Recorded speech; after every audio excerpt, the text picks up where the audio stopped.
የመዝሙር አንድ ጥቅሞች። ሰላም ተወዳጆች እንደምን አላችሁ? ያላችሁበት ሰላም እግዚአብሔር ከእናንተ ጋር ይሁን። የሰዋስው ሚዲያ የዩቲዩብ ቻናላችን ነው። እኔ ደግሞ ዲያቆን ዘሰዋስው ነኝ። በዚህ ዩቲዩብ ቻናላችን መንፈሳዊ የሆኑ ኦርቶዶክሳዊ የሆኑ ትምህርቶችን እንማማራለን። እንዲሁም ደግሞ ጥንታዊ የሆኑ የአባቶቻችን እውቀቶችም የምንዳስስበት የዩቲዩብ ቻናላችን ነው። አዲስ ከሆናችሁ ሰብስክራይብ በማድረግ ቤተሰብ ሁኑ። ለዛሬ የምንመለከተው የመዝሙር አንድ ጥቅሞችን ነው። ከዚህ በፊት ይህን መዝሙር ከማየታችሁ ወይም ይህን ቪዲዮ ከመመልከታችሁ በፊት የመዝሙረ ዳዊት ጥቅም መግቢያ የሚል ቪዲዮ ሰርች አለውና እሱን በእግዚአብሔር ስም ተመልክታችሁት እንድትመለሱ ጠይቃለሁ። ለምን እያንዳንዱን መዝሙር ከዚህ በፊት እንደምንመለከት ቃል ገብቼላችሁ ነበርና ዛሬም ደግሞ የምንመለከተው መዝሙር አንድን ነው። ነገር ግን መዝሙር አንድን ጥቅሙን ከመመልከታችን በፊት አንዳንድ ሰዎች የመጀመሪያ ከሆናችሁ በቪዲዮ መሰነካከል እንዳይኖርብን የመጀመሪያውን መግቢያ ወይም ደግሞ የመዝሙረ ዳዊት መግቢያ ብዬ የሰራሁትን ቪዲዮ እሱን ተመልክታችሁት ብትመጡ የተሻለ ነው ብዬ አስባለሁ። ወይም ደግሞ ዲስክሪፕሽን ላይ አስቀምጥላችኋለሁ፣ ካርድስ ላይ አስቀምጥላችሁና እሱን ትመለከታላችሁ ማለት ነው።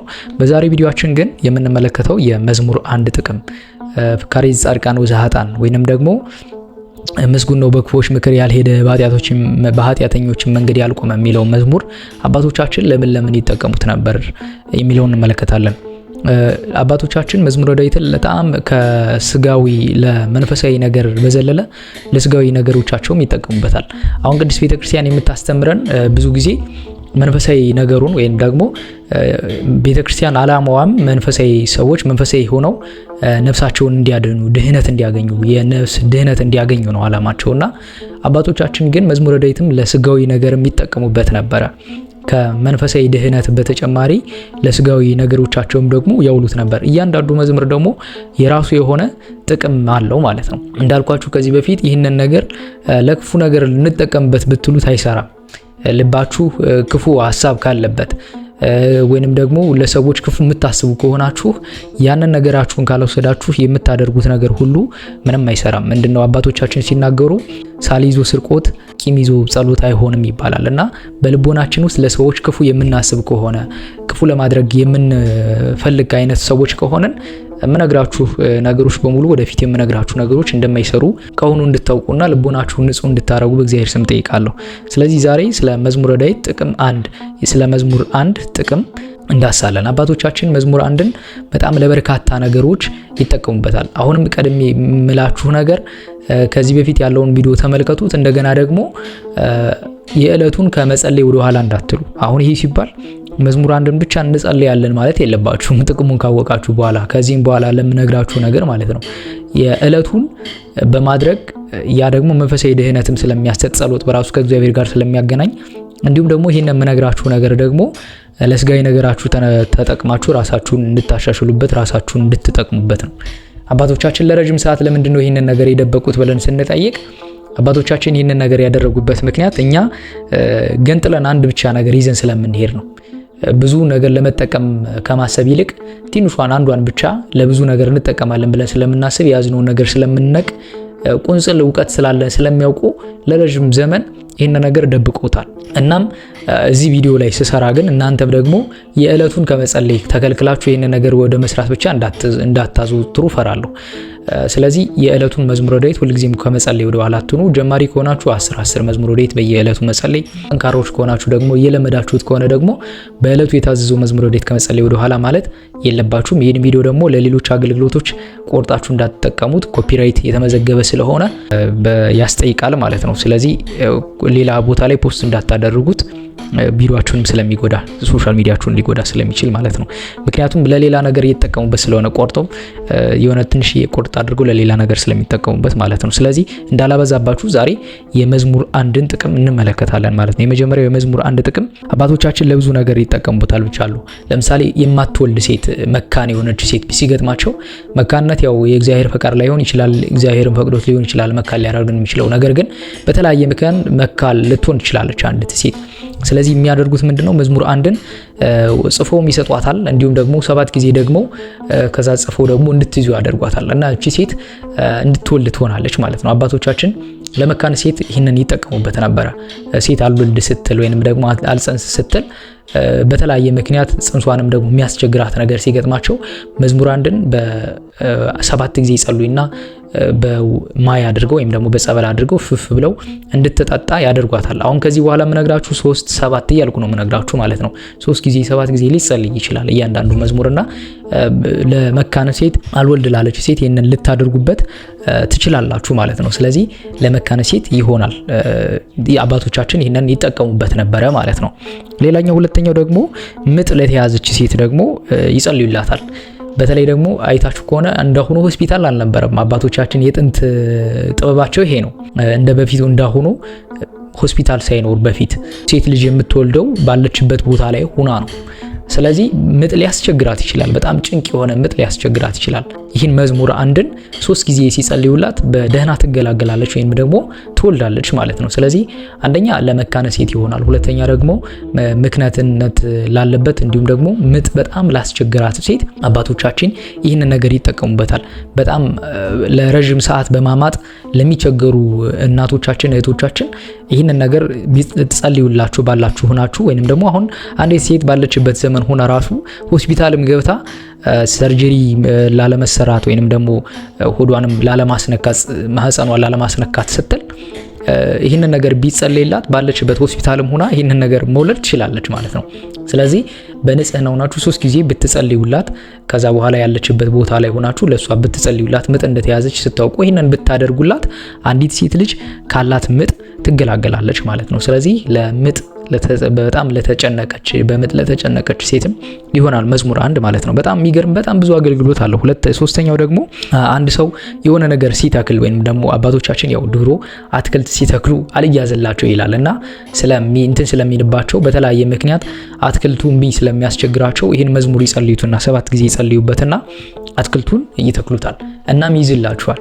በጣም የሚገርም እኮ ነው ማለት አባቶቻችን እያንዳንዱ መዝሙሩን ለእያንዳንዱ ስጋዊ ነገር የሚጠቀሙበት ነበረ። ከመንፈሳዊ ድህነት በዘለለ ለስጋዊ ነገር የሚጠቀሙበት ነበርና አትክልት ሲተክሉ ይህንን ጸልየው እንዲሰምርላቸው እንዲይዝላቸው ያደርጉት ነበር። ምክንያቱም እዚህ መጽሐፍ ላይ ወይም ደግሞ መዝሙር አንድ ላይ ምን ሚል ነገር አለ መሰላችሁ?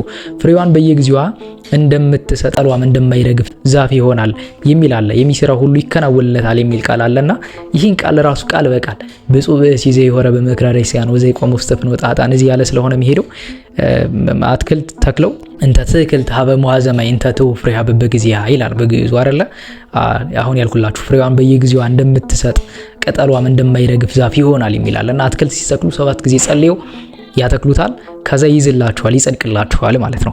የመጨረሻው ግን መዝሙር አንድ የሚጠቀሙበት ለጠላት ነው። አሁን ብዙ ጊዜ እዚህ ላይ እንድታሰምሩ ይፈልጋሉ። አሁን ከሆነ ሰው ጋር ተነጋግራችሁ የሆነ ቢያስቀይማችሁ እሱ ጠላታችሁ ማለት አይደለም። ጠላት ማለት ሰይጣን ነው። የሰው ልጆች ጠላት ሰይጣን ብቻ ነው እንጂ የሰው ልጆች አይደሉም። ነገር ግን ሰይጣን በሰዎች ልቦና ውስጥ አድሮ ክፉ ሊያሰራ ግን ይችላል። ስለዚህ ይህንን ለመግታት ግን ማድረግ የምትችላችሁ ከነሱ ከመጣላታችሁ እነርሱን ወደ ሌላ ጸብ ከመጋበዛችሁ በፊት ጠላቴ ነው ብላችሁ ከማሰባችሁን በፊት መጸለይ ግን ያስፈልጋል። ስለዚህ ለጠላት ይሆናል ማለት ነው። አንድ ሰው ጋር ከመጋጨቱ ከሰዎች ጋር ከመነጋገሩ በፊት በጠዋት ተነስቶ ሰዎች መልካም እንዲሆኑለት ወይንም ደግሞ ክፉ እንዳያስቡበት በሌሊት ተነስቶ 7 ጊዜ ቢጸልየው ጠላት አይነሳበትም ማለት ነው። ሰዎች ክፉ ያስቡበትም ማለት ነው እንጂ በአጠቃላይ ጠላት ግን ለሰው ልጆች ሰይጣን ነው እንጂ ሌላ አካል አይደለም። ሰዎች ለሰዎች ጠላት አይሆኑም። ነገር ግን ሰይጣን በሰዎች ልቦና ውስጥ ሲያደር ጠላት አድርጎ ሊያስነሳብን ግን ይችላል። ስለዚህ እነዚህ ሰዎች ራሱ የሰይጣን ማደሪያ እንዳይሆኑ ለነሱ ዝም ብላችሁ ሳትነጋገሩ ብትጸልዩት ግን እነሱ ራሱ ሰላም ይሆናሉ ከናንተ ጋር። ምክንያቱም እንዳልኳችሁ መዝሙረ ዳዊት እጅግ በጣም ፓወርፉል የሆነ ጸሎት ነው። በውስጡ የያዘው የእግዚአብሔር ልብ ነው። ስለዚህ ሰዎች የእግዚአብሔር ልብ ይዛችሁ ስትንቀሳቀሱ ከሰዎች ጋር ስትነጋገሩባቸው ሰዎች ከናንተ ጋር ሰላማዊ የሆነ ግንኙነት እንዲኖራቸው ያደርጋል።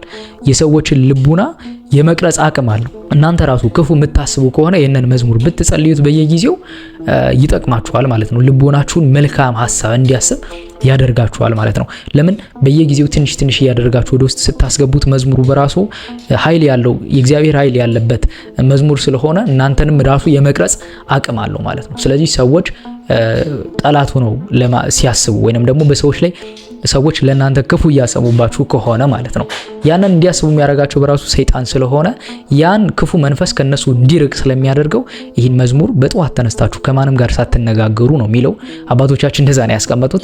ከማንም ጋር ሳይነጋገሩ በሌሊት ተነስተው 7 ጊዜ ቢጸልዩት ይላል ሰላም ይሆናሉ፣ ከሰዎች ጋር ፍቅር ይሆናሉ፣ ሰላም ይሆናሉ ማለት ነው። መዝሙረ ዳዊት የሚጸልይ ሰው በነገራችሁ ላይ ከሰዎች ጋር ሁሉ በጣም ጥሩ ግንኙነት ይኖረዋል።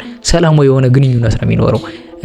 ሰዎችን መልካም የሚያደርግ ኃይል ነው ተሸክማችሁ የምትሄዱት ማለት ነው። ስለዚህ መዝሙር 1 የመጀመሪያው ለመካነ ሴት ይሆናል። ሁለተኛ ደግሞ ምልጥ ለተያዘች አትክልት ለመትከል ለሚፈልግ ሰው እንዲሁም ደግሞ ሰዎች ክፉ እንዳያስቡባችሁ፣ ጠላት እንዳይሆኑባችሁ፣ ጠላት ነው እንዳይነሱባችሁ ይህን መዝሙር ብትጸልዩ 7 ጊዜ እንዲሁም ደግሞ ምጥ ለተያዘች ጊዜ 3 ጊዜ ደጋግማችሁ ብትጸልዩት የመጽሐፍ ስሟን አስገብታችሁ ብትጸልዩላት በሰላም ትገለገላለች ማለት ነው። ስለዚህ መዝሙረ ዳዊት ምዕራፍ ወይም ደግሞ መዝሙር 1 ጥቅሙ ለአራት ነገሮች ነው አሁን ለዘረዘርኩላችሁ ነገር ማለት ነው። ለመካነ ሴት እንዲሁም ደግሞ ለምጥ ለተያዘች ሴት፣ ለአትክልት ለመትከል ወይም ደግሞ ለሆነ ነገር ለማድረግ ለማከናወን ለሚፈልግ ሰው 7 ጊዜ ቢጸልይበት ከዛ ደግሞ ሰዎች ጠላት እንዳይሆኑባችሁ በጠዋት ተነስታችሁ 7 ጊዜ ከማንም ጋር ሳይነጋገር ሰው ይሄንን ቢጸልይ መጀመሪያ መነጋገር እንደውም በጠዋት ከተነሳችሁ በኋላ ስልካችሁን አታንሱ ወይንም ደግሞ ከሰዎች ጋር አትነጋገሩ። መጀመሪያ ማነጋገር ያለባችሁ እግዚአብሔርን ነው ማለት ነው። ስለዚህ በጸሎት ማሰብ ያለባችሁ እግዚአብሔር ነው። አሁን ብዙ ሰው ቶሎ እንደተነሳ የሚያገኘው ስልኩ ከጠረጴዛው ጋር ይኖራል። ስልኩን አንስቶ ነው የሚጎረጉረው። ከዛ የሚያስገባው ክፉ ነገር አለ። ያ ደግሞ ጭንቀታም እንዲሆን ያደርገዋል። ሰላማዊ የሆነ ህይወት እንዳይመራ ያደርገዋል። ስለዚህ ማድረግ ያለባችሁ መጀመሪያ እንደተነሳችሁ ይህን ጸሎት መጸለይ ነው። እየተጸለያችሁት መነሳት፣ ከዛ ተጣጥባችሁ ወደ ዕለቱ ጸሎታችሁ መሄድ ትችላላችሁ ማለት ነው። ስለዚህ መዝሙረ ዳዊትን በዚህ መንገድ ለተለያየ መንገድ መዝሙር 1ን መጠቀም ትችላላችሁ ማለት ነው። በሚቀጥለው ደግሞ መዝሙር 2ን እንመለከታለን። አሁን ትንሽ እያደረኩ እያብራራሁ ነው ማሳየት የምፈልገው። እያንዳንዱን መዝሙር እግዚአብሔር ቢፈቅድ ጥቅሙን በደንብ ለማብራራት እሞክራለሁ ማለት ነው። ከእግዚአብሔር ጋር የዛሬ የነበረን ቆይታ ይሄንን ነው የሚመስለን። አቤቱ ቅዱስ እግዚአብሔር አምላካችን በአንድ ልጅህ በጌታችን በአምላካችን በመድኃኒታችን በኢየሱስ ክርስቶስ በእርሱ ያለ ጽን ክብር ላንተ ይገባል። ከእርሱም ጋራ ከመንፈስ ቅዱስም ጋራ ትክክል የሚሆን ዛሬም ዘወትርም ለዘላለሙ አሜን። ይህንን ቪዲዮ በቪፒኤን ተመልከቱ። ኢትዮጵያ ውስጥ ከሆናችሁ በያላችሁበት ሰላም እግዚአብሔር ከእናንተ ጋር ይሁን። ለሌሎችም ደግሞ ሼር አድርጉላቸው። ቪዲዮ ደግሞ እንዲታይ ላይክ አድርጉት ማለት ነው። ይቆየን።